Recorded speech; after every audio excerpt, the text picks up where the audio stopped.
नमस्कार ओडिशा मु शुभ आपण देखुछन्ती प्रधान स्पोर्ट्स न्यूज। तेबे भारत आसीबो एशिया कप दिने कि 2 दिन मध्य बीसीसीआई मुख्यालय रे आसी पहुँचब ट्रॉफी। तेबे कौन रही संपूर्ण खबर और सत्य खबर आपण निश्चित भाव में जानी रखु।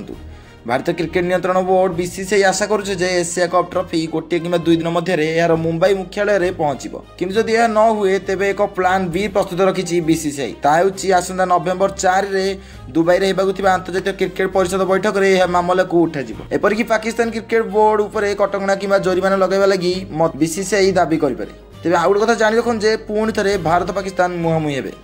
अन्यपक्ष यह बद शेष न हो एशिया क्रिकेट परिषद पक्षर आउ एक टूर्नामेंट शेड्यूल घोषणा Asia cup rising stars championship November 14 रु 23 पर्यंत दोहारे होगा टूर्नामेंट रे पुणी भारत पाकिस्तान मुहांमुही होबार संभावना रही। तेज नकवीर जिद रही कौन कार्यक्रम में भारतीय खेलाड़ी व्यक्तिगत भाव ट्रॉफी नहीं पारे।